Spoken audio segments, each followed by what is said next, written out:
Vale, vamos a dar comienzo con este tema de psicopatología, el de trastornos depresivos. Ese capítulo 6 dentro del tema 11, si no recuerdo mal. Introducción. Por su duración, frecuencia, efectos en el funcionamiento psicosocial y mortalidad, la depresión es el problema mental más incapacitante y con mayores costes personales y económicos.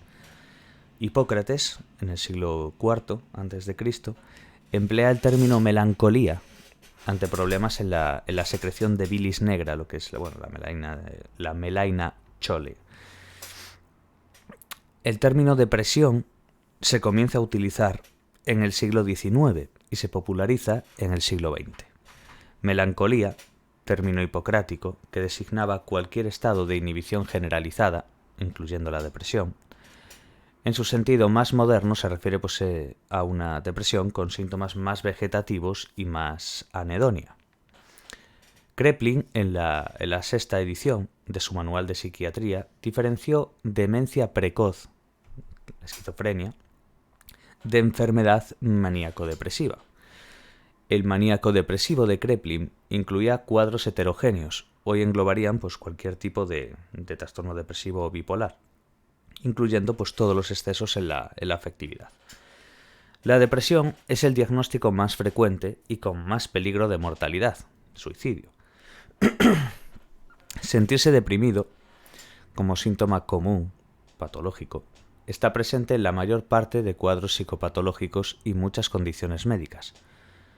Pueden aparecer síntomas concomitantes, insomnio, pérdida de peso, lo que no sería un trastorno, sino síndrome depresivo, que se mide en escalas o cuestionarios de síntomas. En el DSM, esta idea de síndrome, o conjunto de síntomas covariantes, es lo que definen los llamados episodios depresivos. No son categorías diagnósticas, esto es muy importante, ¿vale? No son categorías diagnósticas, sino un mero conjunto de síntomas, que son la base sintomática para diagnosticar un trastorno de depresión mayor, un TDM, vamos. Que una persona busque ayuda o no va a depender más de variables como el sexo, el nivel económico o la información sobre tratamientos eficaces disponibles.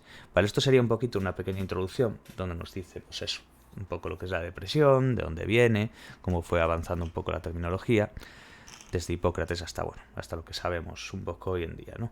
Quedémonos muy bien con la parte del DSM, de esta idea de síndrome y demás, y de que no son categorías diagnósticas, ¿vale? También una parte muy importante de esta introducción sería que la depresión es el diagnóstico más frecuente. Y la cosa es que tiene el mayor, con más peligro de mortalidad, de suicidio. Clasificación. Depresión o depresiones. Un dilema conceptual. La depresión clínica conecta con la emoción básica universal de tristeza. No hay diferencias cualitativas entre los síntomas depresivos en muestras clínicas y en la población general. Otra alternativa clásica es defender que hay variaciones, o subtipos, en el DSM o CIE, que se asume por inercias históricas. El punto más debatible del trastorno depresivo es asumir, erróneamente, que se trata de entidades latentes de las cuales emergen síntomas. Llamamos depresión a una combinación variable de síntomas. En esa idea de problemas latentes, los síntomas no aparecerían por azar, sino por mecanismos impulsados por el trastorno. DSM o CIE emplean esquemas diagnósticos politéticos.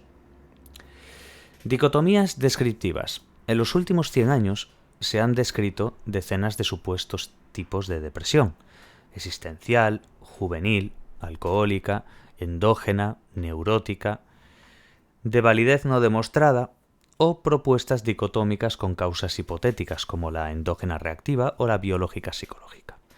O una categorización confusa como la psicótica neurótica, que se basan en el nivel de gravedad y no en las características particulares como hemos visto antes.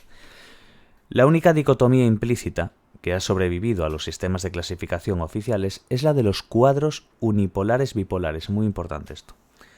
Carl Leonard planteó una clasificación puramente descriptiva y sintomatológica y no asume ninguna hipótesis sobre las causas. aunque puede haber diferencias en la frecuencia de síntomas. Las depresiones unipolares no tienen cualidades diferentes de las que se observan en los trastornos bipolares. Entonces quedémonos bien con esta parte que nos explica cómo ha sobrevivido pues, dentro de los sistemas de clasificación oficial en los cuadros de unipolar, bipolar, esa parte, ¿vale? Esa única dicotomía implícita, por decir. Después Leonard cómo clasifica eso, puramente pues, descriptivas y sintomatológicas y demás. Bueno, importante, las depresiones unipolares no tienen cualidades diferentes de las que se observan de los trastornos bipolares. Esto demuestra que la separación de los trastornos depresivos de los trastornos bipolares en el DSM-5 es cuestionable. Bueno, vemos aquí las tablas de DSM dentro del libro y demás también, que nos va a hablar pues, de las características. En la tabla 6.1 vemos características diferenciadoras de los trastornos depresivos y los trastornos bipolares, ¿vale? Vamos a ver características personales y familiares, vamos a ir viendo, y vamos a tener trastorno depresivo y trastorno bipolar. Vamos a hacer un versus, por así decir, ¿no? Entonces, características personales y familiares. Vamos a ver, historia de manía o hipomanía. En los trastornos depresivos no hay. En los trastornos bipolares sí. Historia familiar. En la historia familiar, en los trastornos depresivos, unipolar. Bipolares, unipolar y bipolar, ambas, ¿vale? Quedémonos como en los trastornos depresivos, pues no hay historia de manía o hipomanía. En la historia familiar, unipolar. Riesgo de trastornos anímicos en familiares es más bajo y sin embargo en los bipolares es más alto. Antecedentes de varias generaciones con trastornos anímicos es infrecuente, sin embargo los trastornos bipolares ya vemos que es frecuente. Simplemente con que nos aprendamos la parte de trastorno depresivo al otro le damos la vuelta. Aquí es un no, aquí es un sí, aquí es unipolar y bipolar ambos. Aquí es más bajo, aquí es más alto, aquí es infrecuente, aquí es frecuente. Bueno, es un poco la idea, ¿no? Digo, pues son bastantes datos, es un libro bastante amplio, entonces hay que intentar hacer todos los atajos y mnemotecnias posibles, sobre todo en temas de carácter descriptivo o simplemente numérico. Epidemiología. ¿Qué vemos aquí? En trastornos depresivos, el porcentaje sobre el total de trastornos afectivos es un 90. En el bipolar es un 10. Edad media de comienzo de los trastornos depresivos, 35 años. Los trastornos bipolares son bastante antes, que son a los 20. Mujeres y hombres, 2-1. Y en bipolares, 1-1. Prevalencia vital total de España, 14%. Esto parece una tontería, ¿sabes? Estos datos, pero los preguntan, ¿eh? Tal y como están aquí. Así que hay que sabérselos. Es que es una burrada, son muchísimos datos, pero bueno, hay que sabérselos. 14%. Prevalencia vital total en España, vosotros pensemos, vale, vital total España, 14%. En los bipolares entre un 2 y un 4, que ya pone aquí como una media interrogación. Mujeres, 18%. Hombres, todo esto es de depresivo, lo que voy a leer ahora, ¿vale? En las mujeres, 18%. En los hombres, un 9%. Ya vemos que hay más en mujeres que en hombres. Prevalencia, que ya lo vimos antes, de hecho 2-1. Prevalencia a los 12 meses, bueno, al año, en España, el 4, que vemos aquí. Mujeres, 6%. Hombres, 3%. Dentro de las prevalencias aquí, ¿vale? De los 12. Bien. Tabla 6.1, continuación. La tabla de esta continuación, vamos. La continuación de esta tabla. Número medio de episodios vitales, de 4 a 5, tenemos dentro de la historia natural de los trastornos depresivos. En el trastorno bipolar es el doble prácticamente, de 8 a 9. Duración media del episodio depresivo, meses, 8. Trastorno bipolar, 4, la mitad. Existencia de síntomas atípicos, pues por ejemplo, hipersomnia, psicóticos, retardo psicomotor, pues son menos frecuentes y sin embargo los trastornos bipolares son más frecuentes, eso se intuye un poco. Quejas somáticas, insomnio, pérdida de apetito o ansiedad es más frecuente en el depresivo. Pensar, pues una persona que tenga depresión, fijaos con pues, las quejas somáticas, el insomnio, el no poder dormir bien, el no comer, la ansiedad, son todo típicos de trastorno depresivo, por lo cual son los más frecuentes. Los trastornos bipolares sean menos frecuentes, no significa que no los haya, pero que son menos frecuentes en comparación con. Luego, porcentaje de recaídas a lo largo de la vida, 75%, que ya es una barbaridad, pues en el trastorno bipolar es aún mayor, que son un 90%. Cronicidad media, entre un 10 y un 15%, y en los bipolares un 25%. Fracaso en relaciones de pareja, en los trastornos depresivos es menos frecuente, Fijaos qué cosa. Y en los trastornos bipolares es más frecuente. Acá diría que sería menos. Bueno, sí, bueno, el trastorno bipolar en comparación. Claro, es que esto es el rollo. No significa que no sea frecuente, sino que es menos frecuente en comparación con. Entonces, pues bueno, menos frecuente en comparación con los trastornos bipolares, que también es más frecuente. Episodios depresivos en el periparto, menos común, y sin embargo en el bipolar, más común. Riesgo de suicidio durante la depresión es menor en los trastornos depresivos y mayor en los bipolares. El riesgo de suicidio, ¿vale? Durante esa depresión. Vamos, que es mayor en bipolar que en depresión, eso que quieren decir. Respuesta terapéutica. Tenemos las terapias psicológicas, que en los trastornos depresivos es buena, y en los bipolares también. Antidepresivos tricíclicos es buena en trastornos depresivos y es menos buena en los trastornos bipolares. Es menos buena, puede cambiar a hipomanía. Y el litio, que sin efecto agudo, y en trastornos bipolares, pues efecto intenso antimaníaco y moderado antidepresivo. Vale. Ya sabéis, esta tabla es una cuestión de andar repasándola cada X tiempo porque son muchos datos y demás. Pero bueno, por lo menos tener un poco la idea, ¿no? Por lo que yo vi del examen anterior, del año pasado, dentro de lo que sería estos temas, preguntan bastante por el tema de prevalencias y demás, ¿vale? Entonces, importante que nos quedemos al menos con esos datos. De hecho, en esta asignatura, como consejo personal, al menos yo aprobé la primera parte un poco gracias a eso, pero aparte de estudiarlo y de leerlo y demás, lógicamente, miraros los exámenes anteriores. No hay apenas de este libro, hay 1, 2, 3, es como muchísimos del año pasado, quiero decir, porque fue cuando salió básicamente el libro. Entonces, renta mucho mirarlo, porque te haces un poquito la idea de cómo puede ir la historia, ¿no? No es que podamos hacer mucha comparativa, porque lógicamente en comparación con otras materias que tienen más años los libros, pues ahí tenemos un banco de preguntas mayor, por así decir, ¿no? Sin embargo, en esto, pues vamos tirando. Y lo malo es eso, porque como se actualizan a través de DSMs anteriores y ahora ya es en DSM-5 y demás, bueno, se van añadiendo cosas que se van poniendo en DSMs o simplemente artículos o varias cosas. Entonces, no te puedes fiar ya de exámenes anteriores en esta materia. Hay otras que sí, que simplemente cambian 1 o 2 pijadas, pero lo demás es igual. Entonces, dices, bueno, el 95% del contenido de los exámenes anteriores me va a ser útil. Quizás hay 1 o 2 apartados que han añadido nuevos y que a lo mejor ni siquiera pregunta. Así que bueno, la cosa es quedarse bien con estos detallitos y fijaos en esos exámenes anteriores que os dije, porque son claves. Y después incluso los objetivos que plantea el equipo docente no de lo que puede entrar como tal, pero sí los objetivos que tienen ellos del contenido a tratar y demás. Eso es muy interesante también, porque hay también patrones que se cumplen a la hora de hacer las preguntas de exámenes, ¿vale? Bueno, sigamos. El problema de la heterogeneidad de síntomas y su diagnóstico.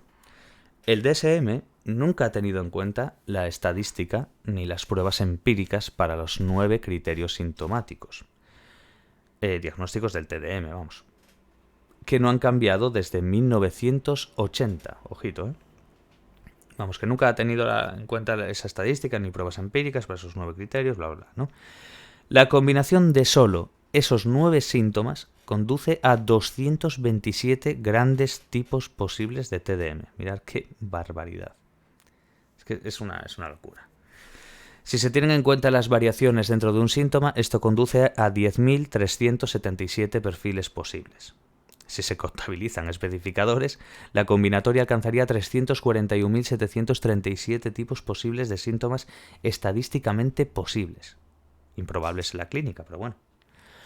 El panorama no es mejor en otros cuadros como el del pánico o el trastorno por estrés postraumático, el TPT, vamos. La heterogeneidad ocurre también dentro de la misma persona. Una variable relevante, importante esto, es ver que estados anímicos en un momento dado pueden predecir otros estados. Estas aproximaciones de síntomas por tiempo por personas requieren metodologías menos estadísticas que el diagnóstico categorial DSM. El DSM encaja mal con un concepto dinámico de los síntomas y sus interrelaciones. Y vemos los 4 apartados que vemos aquí, A, B, C y D. A. Solo plantea una covariación estática entre un grupo de síntomas. B. No capta la interrelación posible entre síntomas. C. Los síntomas se limitan a un grupo seleccionado y artificialmente pequeño. D. No analiza ninguna dinámica de cambio temporal o causal entre los síntomas. El diagnóstico categorial es una foto fija, mientras que las relaciones entre síntomas, complejas y dinámicas, podrían ser capturadas por análisis funcionales idiosincrásicos, por métodos de análisis de redes. Los cambios temporales de los síntomas pueden ser capturados por métodos de muestreo de experiencia. El problema de la comorbilidad. Un problema adicional es que los sistemas DSM o CIE se basan en clasificar a las personas en base a los síntomas y, en definitiva, agrupan personas bajo una etiqueta diagnóstica porque aparentemente son similares a otras clasificadas con la misma categoría. Esta aproximación permite una comorbilidad excesiva. Determinadas categorías diagnósticas coexisten más de un 50% con otros trastornos, y dentro de una misma clase de trastornos hay también solapamientos. Quizás la construcción de criterios del DSM permite un solapamiento excesivo de categorías, muy importante eso. Vale, ¿tienen todos los síntomas el mismo valor? Estos son eso que tiraremos por teoría de redes. Nos preguntan eso, ¿tienen todos los síntomas el mismo valor? Pues la teoría de redes, la TR, concibe los problemas psicológicos como cadenas de síntomas causalmente relacionados entre sí. Los síntomas y sus retroalimentaciones son el problema. En TR se utilizan herramientas matemáticas y análisis de grafos para analizar y presentar dichas conexiones. Permite representar los signos y síntomas e identificar la magnitud de la relación entre los mismos y su posible causalidad. Rompe con la idea de los sistemas politéticos como los DSM y el CIE. Permite identificar con los índices de centralidad síntomas centrales, lo que permite identificar objetivos de intervención prioritarios, que llevaría a una mejor simultánea o a una cascada de otros síntomas interconectados, ayudando también a comprender mejor los mecanismos de funcionamiento de los tratamientos. Redes de síntomas. Conceptualización de los trastornos mentales como una red interconectada con relaciones causales de síntomas y signos. Se apoya en la teoría de grafos y describe conexiones estadísticas entre los elementos de la red. La comorbilidad sería la existencia de síntomas puente que conectan redes de síntomas. No se plantea que haya coexistencia de dos entidades esenciales, sino síntomas comunes. En la tabla 6.2 vemos la organización de las principales categorías diagnósticas de los trastornos depresivos en el DSM-4, TR y el DSM-5. Nos aparece marcado como en rosa los cuadros nuevos del DSM-5 para que los sepamos mucho más cómodo. Vale, vemos eso, DSM-4 y DSM-5. Vamos a ver las principales categorías diagnósticas de los trastornos depresivos, en comparativa DSM-4 y DSM-5. Y vamos a ver lo que está en apóstrofe en rosa, imagino que se distinguirá bien en el vídeo, bueno, estos dos de aquí, los cuadros nuevos del DSM-5, que es muy interesante esa parte porque suele ser mucho objeto de pregunta este tipo de cuestiones, ¿vale? Entonces, bueno, vamos a ver, trastornos del estado de ánimo, trastornos depresivos, DSM-4. Trastorno depresivo mayor, voy a ir a hacer comparativa, ¿vale? Voy a ir diciendo DSM-4, DSM-5. Entonces vamos a ir diciendo trastorno depresivo mayor, episodio único, episodio recurrente. Pues en el DSM-5, trastorno depresivo mayor, episodio único, episodio recurrente. Ya vemos, ¿no? Igual. Ahora, en el DSM-4, trastorno distímico, la distimia. Trastorno depresivo persistente, que es la distimia. Bueno, llamado trastorno depresivo persistente, TDP, como ya conocemos nosotros. DSM-4, trastorno depresivo inducido por una sustancia o medicamento. Trastorno depresivo inducido por una sustancia o medicamento. O mesmo. Lo mismo, me sale en gallego. Trastorno depresivo debido a condición médica. Trastorno depresivo debido a condición médica. Lo mismo otra vez. Ahora, muy importante esto puede que yo estoy convencido además de que lo van a preguntar esto. Trastorno de desregulación disruptiva del estado de ánimo. Estos son los cuadros nuevos del DSM-5, ¿vale? Estos dos que os voy a leer. Trastorno de desregulación disruptiva del estado de ánimo. Y el otro, trastorno disfórico premenstrual. ¿Vale? Entonces, estos dos hay que sabérselos, vamos, perfectos. Y nada, lo otro es otros trastornos y en el DSM-5 es otros trastornos, lo mismo. Quedémonos bien con esto. Esto es la clave. Que lo ha hecho muy bien Claudia. Así marcándolo perfectamente. Así que bueno, sigamos. La estructura del DSM-5 con cambios y novedades en la depresión. Vamos a ver qué tenemos por aquí. En el ámbito de la depresión, estas son las modificaciones conceptualmente más relevantes. En el DSM-5, claro. ¿El mayor cambio cuál es? Pues la separación de los trastornos depresivos de los trastornos bipolares, en 2 capítulos diferentes. Eso fue el mayor cambio que se hizo, que básicamente separar lo que son los trastornos depresivos de los trastornos bipolares. Eso es muy importante, ¿vale? En 2 capítulos diferentes. Se realzan los problemas bipolares otorgándoles una categoría propia, cuando desde el DSM-3 ambos trastornos figuraban bajo un único capítulo que se llamaba trastorno de estado de ánimo. Esta separación forma parte de un deseo del mundo psiquiátrico de primar la naturaleza propia de los trastornos bipolares, pero esto puede crear algunos problemas clínicos. El hecho de que manía y depresión estén muy entrelazadas favorecería integrar estos problemas con una perspectiva más unitaria, que ahora se va a perder, lógicamente, por esta separación. Pero bueno, lo que tenemos que quedarnos bien es que el mayor cambio es la separación de los trastornos depresivos de los bipolares.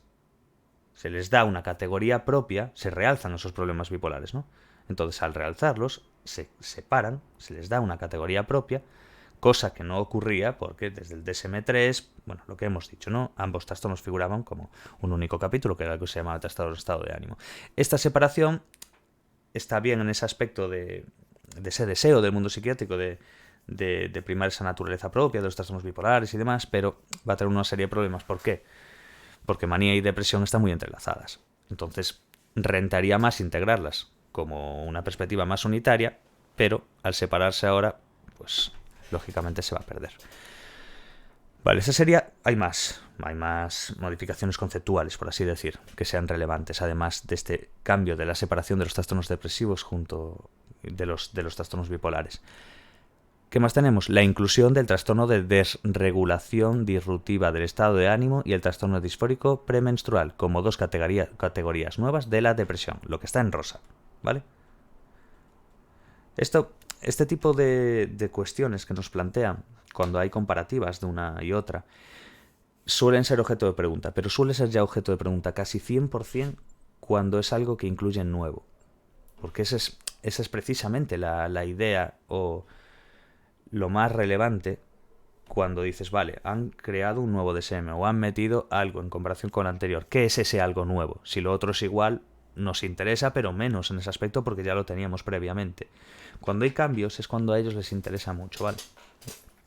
Basta que diga eso para que pongan 80.000 preguntas o que no pongan ninguna. Pero la mayoría de los casos, y al menos por lo que yo he visto y por lo que he hecho ya la primera prueba también, yo diría que es muy importante eso.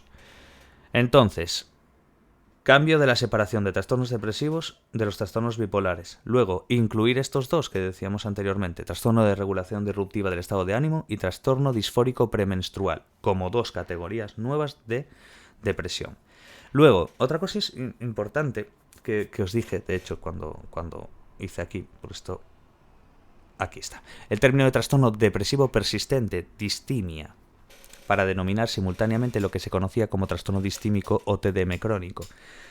Veis en el DSM-4 lo que dije antes de trastorno distímico, distimia, es que es básicamente igual, no en ese aspecto, pero fijaos que en el concepto es trastorno depresivo persistente, el TDP, vamos, la distimia.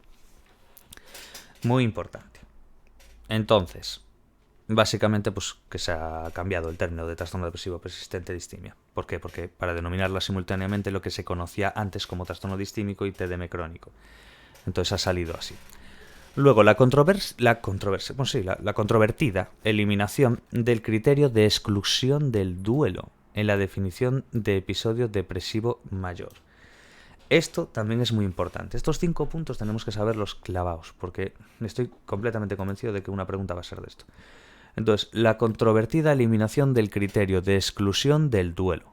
El quitar esto de la exclusión del duelo en la definición del episodio depresivo mayor. Luego, una inclusión de especificadores nuevos. Depresión con ansiedad y mixto o ampliados. Depresión con inicio en el periparto. Entonces, quedémonos bien con estos puntos de aquí. Luego nos aparece también depresión doble, que es el término empleado en protocolos de investigación, no en sistemas diagnósticos, para detonar pues, condiciones en las que coexiste un trastorno depresivo mayor y un trastorno distímico, ¿vale? Básicamente es eso. Así que bueno, esto hay que sabérselo básicamente bastante bien. Ya sigo acatarrado, macho. Esto me va a durar toda la vida. El espectro de síntomas depresivos. ¿Qué tenemos en el espectro de síntomas depresivos? Pues cualquier persona deprimida es probable que presente pues, un conjunto de signos y síntomas, o síndrome depresivo, que se reduce pues, a 5 grandes núcleos. Muy importantes estos 5 grandes núcleos. Primero, ya sé que digo lo de muy importante mucho, porque es que a medida que vas viendo tantas preguntas de exámenes te das cuenta de que preguntan realmente un poco de todo. Lo que pasa es que, bueno, hay algunas que caen más que otras. Y bueno, lo que os decía, esos 5 puntos anteriores muy importantes. Ahora, estos 5 grandes núcleos también es relevante, no creo que al nivel de esto. Para estudiarlo sí, pero para que después lo pregunte el ED es diferente. Eso ya es otra cosa, es más estrategia de examen que conocimiento. El espectro de síntomas depresivos. Cualquier persona deprimida es probable que presente un conjunto de signos y síntomas, o síndrome depresivo, que se reduce a 5 grandes núcleos. Primero, síntomas anímicos. Anímico. Tristeza. Bueno, la tristeza es el síntoma anímico por excelencia de la depresión. Es sentirte, bueno, la tristeza, vamos. Y se acompaña de irritabilidad, sensación de vacío o nerviosismo, o falta de reactividad emocional, pues como la incapacidad para llorar, que indica pues una mayor gravedad. El concepto de sobreproducción emocional, que recoge la idea de la coexistencia de tristeza con otras emociones negativas, lo que es predictor de mayor rumiación y más dificultades en el manejo emocional. Entonces, dentro de los síntomas anímicos tenemos, vamos a verlos ahora. Tristeza, lo que acabamos de decir, el concepto de sobreproducción emocional. Las emociones negativas no son específicas de la depresión, pero unidas a una disminución de las emociones positivas o de la capacidad de disfrute, forman una característica distintiva. ¿Vale? Las emociones negativas por sí solas no son específicas de la depresión. Lo que pasa es que si se unen a una disminución de las emociones positivas o del disfrute en sí, forman pues una característica distintiva. Es muy importante, ¿vale? Lo pueden preguntar así un poco capcioso y es fácil caer, porque a ver, es como bastante evidente, pero no. Hay evidencia de que en la depresión se da una atenuación de los sistemas de recompensa. Las terapias psicológicas positivas han comenzado a mostrar una eficacia igual o superior a las terapias cognitivo-conductuales tradicionales, centrándose pues, en la recuperación de estos síntomas anhedónicos y en el desarrollo de fortalezas psicológicas y resiliencia. Y por último, anedonia, como tal, que, bueno, ya sabéis, es la pérdida de la capacidad pues, para anticipar, en este caso anedonia anticipatoria, ya lo dice la propia palabra, o disfrutar, la anedonia consumatoria. Básicamente es la pérdida en la capacidad para anticipar o disfrutar de experiencias positivas o de recompensas. Esa es la anedonia. Lo que pasa es que la hay anticipatoria o consumatoria. La anticipatoria, pues la pérdida de la capacidad para anticipar esas experiencias positivas o esas recompensas. Y luego la anedonia consumatoria, que sería pues la pérdida en la capacidad para anticipar o disfrutar de esas experiencias, ¿no? De consumarlas. Básicamente es lo que nos quiere decir. Anedonia consumatoria es disfrutar, es consumar, eso. Luego, decíamos que eran 5 grandes núcleos dentro de lo que es el espectro de síntomas depresivos, ¿no? Tenemos los síntomas anímicos, que los que acabamos de ver. Luego los síntomas motivacionales y conductuales, muy importantes también. La apatía y la falta de motivación son síntomas muy dolorosos e incapacitantes y suelen estar conectados además a pensamientos negativos, de desesperanza, falta de control o de no poder dar sentido a la vida. En su forma más grave, este tipo de inhibición conductual se conoce como retardo psicomotor, un enlentecimiento generalizado de las respuestas motoras, el habla, el gesto y una inhibición motivacional casi absoluta, cabiendo incluso la posibilidad de especificar un tipo de depresión catatónica. Que eso ya, bueno, es en su forma más grave, ese retardo psicomotor, vamos. 3. Síntomas cognitivos. Pues los problemas de rendimiento cognitivo, junto a los sesgos en el procesamiento de la información, cognición caliente, que plantean las teorías cognitivas de la depresión, la memoria, la atención y la capacidad de concentración en tareas cotidianas normales o en neuropsicológicas, cognición fría, pueden llegar a resentirse drásticamente. En un primer episodio de depresión clínica, se rinde peor en muchas de estas tareas, remitiendo tras la mejoría. Las dificultades son de tamaño pequeño o medio y ligadas al número de episodios. Esto se debe a lo poco motivantes que son las tareas y el mal estado anímico y emocional del participante. Las tareas que requieren esfuerzo y control ejecutivo son en las que las personas deprimidas muestran una mayor dificultad, también en automáticas. El control cognitivo es la capacidad de atender selectivamente a los estímulos y objetivos relevantes e inhibir los no relevantes. Las funciones ejecutivas parecen especialmente alteradas en la depresión. Es posible que las rumiaciones o los sesgos cognitivos, pensamientos negativos, en parte se deban a dificultades de este control cognitivo. Vemos, de hecho, bueno, es un poco lo que hemos dicho, en la figura 6.2 la relación entre dificultad de control cognitivo, sesgos cognitivos, estilos rumiativos y el estado de ánimo, lo que acabamos de mirar ahora mismo. Entonces, quedémonos bien con esta parte porque es curiosa. Nos dice que es posible que las rumiaciones, el comerte la olla de toda la vida, o los sesgos cognitivos, pensamientos negativos, en parte pues se deban a dificultades de este control cognitivo. Vemos entonces el poder que tiene, porque el control cognitivo atiende a, bueno, lo que hemos dicho antes dentro de la definición, la capacidad de atender selectivamente a los estímulos y objetivos relevantes e inhibir los no relevantes. Entonces esas funciones ejecutivas parece que están alteradas cuando estás en un estado depresivo. Y lógicamente, si eso te lo altera, pues va a haber una serie de dificultades dentro de ese control cognitivo que sabemos que es tan relevante, ¿vale? Luego tendríamos en los dos últimos puntos, decíamos que eran 5, ¿no? Pues vamos ahora con el cuarto. Síntomas físicos. ¿Qué tenemos en los síntomas físicos? Un síntoma típico que afecta pues a un 70 o un 80% de los pacientes depresivos, que son los problemas de sueño, el insomnio de toda la vida y bueno, y no solamente eso. De hecho vamos a ver incluso hipersomnia y demás, pero bueno, normalmente es insomnio. Normalmente insomnio, no es, me estaba diciendo ya lo que ya leí. Normalmente insomnio, y en un pequeño porcentaje de pacientes puede darse lo que se llama hipersomnia, que es bueno, una somnolencia diurna, vamos. Otros síntomas físicos comunes serían la fatiga, la pérdida de apetito y una disminución de la actividad y el deseo sexual. La pérdida de energía aparece como un síntoma central en los estudios de redes, mientras que en la CIE 11 ha dejado de considerar este síntoma para unirse al criterio DSM de dar importancia al binomio tristeza-anedonia. La tristeza se asocia a molestias corporales difusas, dolores, náuseas, vómitos, visión borrosa, etc. Por ello es el médico internalista el que trata en primera instancia a los pacientes mayoritariamente. El 5% de la población sufre al menos un episodio de depresión grave durante su vida, pero solo 1 de cada 5 busca ayuda. Vamos, que el 5% de la población sufre al menos un episodio de depresión grave, ¿eh? No hablamos de una depresión más baja, no, una depresión grave ya, durante su vida, un 5%. Entonces, pero ¿qué es lo que pasa? Que solo 1 de cada 5 pues busca ayuda.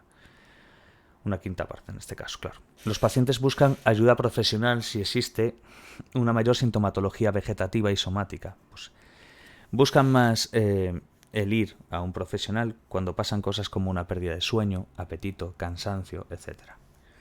Los síntomas físicos se consideran una línea divisora entre lo que es la depresión normal y la clínica, o entre los que buscan ayuda y los que no. Entonces, básicamente los síntomas físicos es como una línea que divide eso, ¿vale? Y por último, tenemos los síntomas interpersonales. Y aquí tenemos pues que el 70% de pacientes dice haber disminuido su interés por la gente y normalmente sufren rechazo, aislándose aún más. Mirar un porcentaje. Bueno, estos son las relaciones interpersonales, ya sabéis. Con el exterior, con la sociedad y demás, ¿no? Pues básicamente un porcentaje altísimo, que es un 70% de pacientes, pues dice que no tiene interés por la gente. O que normalmente sufren pues un rechazo, aislándose pues aún más. En el DSM-5 hay una alusión a estos problemas en depresiones atípicas, aunque en realidad son una dificultad muy habitual. La teoría de la generación de estrés ha mostrado que la depresión en sí misma es una fuente generadora de estrés, sobre todo en el ámbito interpersonal, incrementando la propia depresión. Episodio depresivo atípico. Episodio depresivo mayor en que se observan síntomas que no son habituales. Vamos, atípico ya nos lo dice la propia palabra, ¿no? Que no es típico. Pues básicamente eso, serían atípicos pues síntomas de exceso, como por ejemplo pues el hipersomnio, después relaciones interpersonales difíciles, de larga duración, y reactividad del estado anímico, como pues, mejora del estado de ánimo en respuesta a sucesos positivos reales o potenciales. Vale, pues estos serían los 5 puntos, ¿vale? Muy importantes, como ya dijimos antes, 5 grandes núcleos dentro de lo que es el espectro de síntomas depresivos. Repasamos síntomas anímicos, síntomas motivacionales y conductuales, los síntomas cognitivos, recordamos, con la figura y demás, síntomas físicos, recordamos esa línea divisoria, y síntomas interpersonales, pues que ya vimos que el 70% de los pacientes pues no tienen ganas de estar no tienen interés por la gente y pues sufren un rechazo, aislándose aún más. Ya sabéis cómo suele ser, ¿no? Un círculo vicioso. Esto sería la parte de la clasificación y cuadros clínicos. Es simplemente una parte de figura 6.3 donde los esquemas sintéticos del diagnóstico de los trastornos depresivos. Básicamente. Es interesante a la hora de repasar, pero bueno, no es nada que no hayamos dado, básicamente.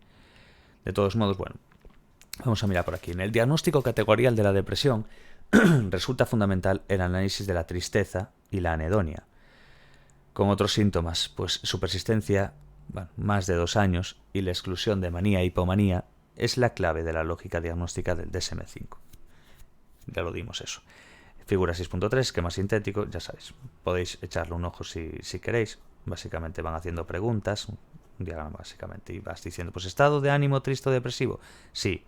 5 de nuevos síntomas actualmente, sí. Episodio maníaco o hipomaníaco previo, sí o no, pues sí. Trastorno bipolar. Es un poco lo que hemos dado. Es útil a la hora de mirar todo esto, ¿vale? Así que bueno, ahora ya vamos a entrar a la parte del trastorno depresivo mayor, diagnóstico, especificadores, ya sabéis, lo que fuimos dando un poco en todos los temas. Aquí corto esta parte del vídeo y en el siguiente intentamos, yo creo que lo acabamos el tema ya directamente, porque ya vamos 7, 7, 14, 8, 8, 16, vamos prácticamente por la mitad del tema. Así que bueno, lo dejamos por aquí y va a ser hora de ir haciendo la comida, básicamente. Así que bueno, mucho ánimo a todos y hasta el siguiente vídeo. Chao, chao.